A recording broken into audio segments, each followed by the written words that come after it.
Hello everyone. So my name is Asim and I'm not a professional, not in a professional life just like all of you. So I'm just a student of electronics. So basically I'm a great enthusiast of electronics from my beginning. So I have also made my drone. So that is also related to your thing like during my FSC, 12th grade, I made a drone in my college. So about that, I have made many projects in my life that are related to real world problems like electronics, embedded system, and this type of thing.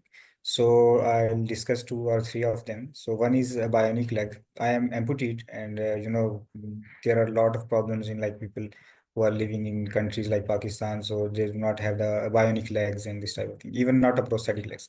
So I decided to make a solution for that. So basically, I have designed a bionic leg, and that can control by my brain. So when not directly from brain, but when we are technical people like engineers and everyone, so it's like we get the signals from the place where that amputation happen. So and we can control the actuators according to that.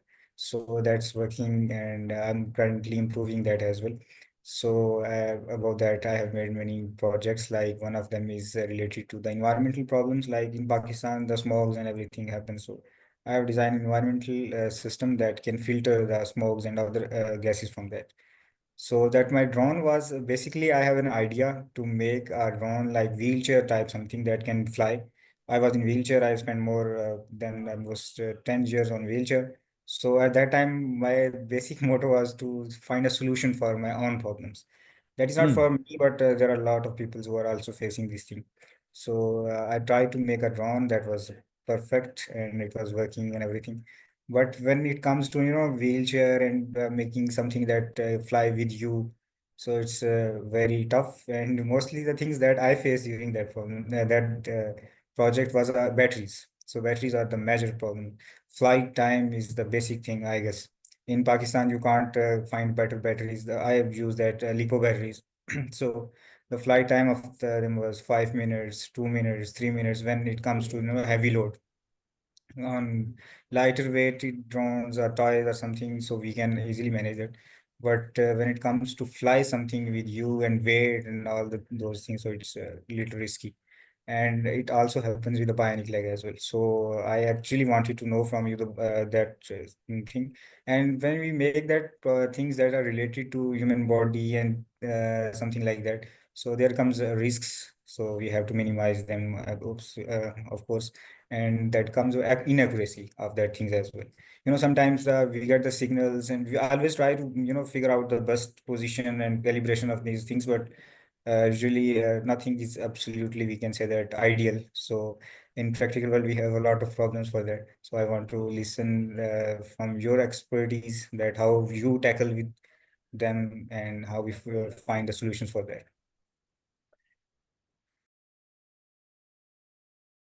Well, fantastic. Thank you so much for sharing a bit about your background and your vision here, Asim. Um, First of all, I'll say that um, one of the things that I find so in exciting and encouraging about the advanced air mobility space is that as we're building out these new systems, especially as a new mode of transportation, we have a profound opportunity here to build it in a way that presently contemplates um, persons in all forms of diversity, right? And to me, the field of advanced air mobility should absolutely support and accommodate persons with limited physical mobility, right? I mean, I think that only makes sense, and that um, with traditional aviation and certainly every mode of transportation that preceded it, um, uh, all of these systems were designed for what we would identify as, right, just a kind of neurotypical able-bodied individuals, um, for mass market appeal. um, uh, And then fortunately, for example, here in the United States, we have, the ADA, Americans with Disabilities Act, that obligates transportation providers, right, with simple things like ramps to, so that and elevators to be able to navigate for persons, making use of wheelchair. But for these systems, we very much try to encourage at least some OEMs to design their systems in a way that directly accommodate wheelchairs. Yes, but Um, when it comes to the countries like us, we do not have the access of those things, and especially from where I belong, there are not even mm, roads from all places from where. So you can imagine that if somebody is disabled, he have to stay in his room only. So he can't even go to the market in once a year. So I was basically designing for those people. And the second thing is for me, I guess I have a logic, not logic, but we can say that I believe that everyone is disabled. So the mm, definite definition of disability, according to me, is that you need special needs to do the tasks of your daily life and everything. So if you are using aeroplane to move from one country to another, you also need aeroplane. So if you are disabled and you need a wheelchair to just perform your own tasks, you need a special tool for that. So if everybody is using tool in our world. So from moving from one city to another, even you have, if you have to climb 7 or 10 stories building, so you can't use, or you have to use that lift. So it's in the same way the person, I believe that environment is disabled or enabled, not a person. So basically mm, I was trying to figure out, the situations are usually personal, like people living in big cities, and they do not think about that. So basically that was the thing that I decided to make a bionic leg as well.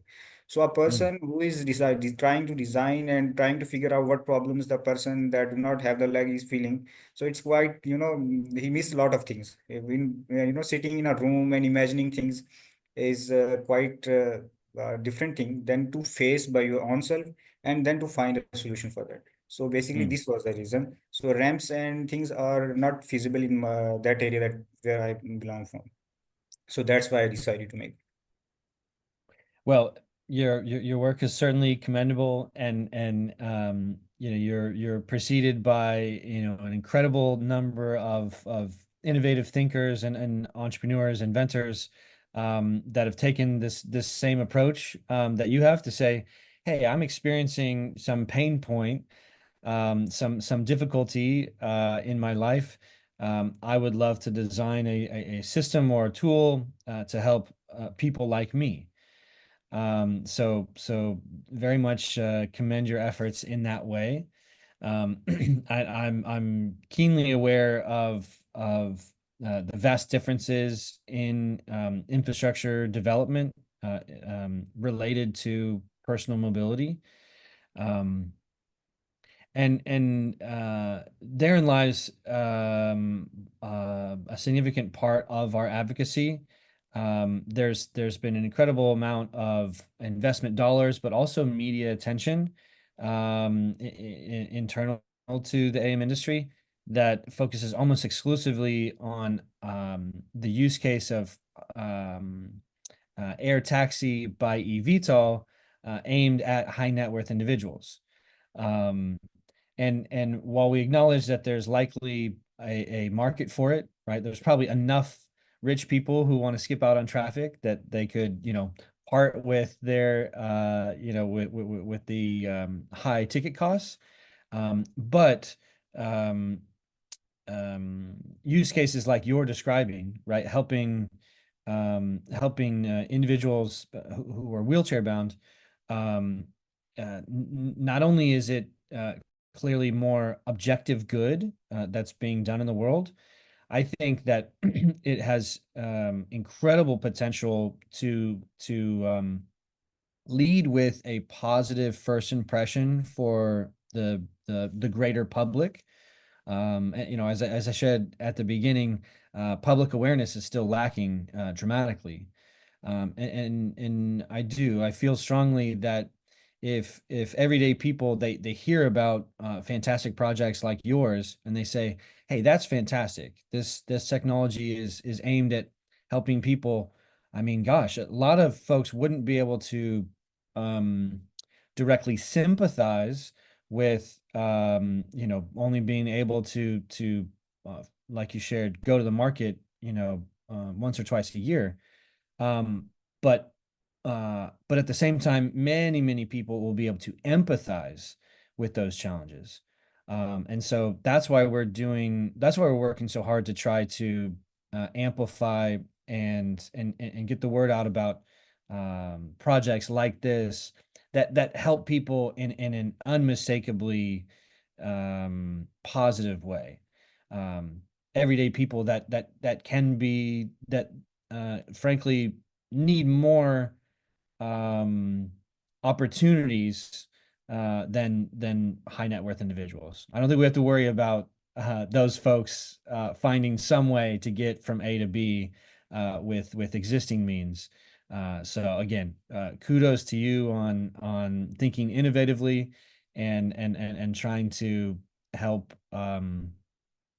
yeah, build out systems for tomorrow that help people who can really benefit from it. Yes, exactly. And I also think that the basic need of technology is to find the solutions for your problems. Like one thing is that luxury and everything is also necessary, but basic needs of persons, if they can't manage, you have to manage by your technology.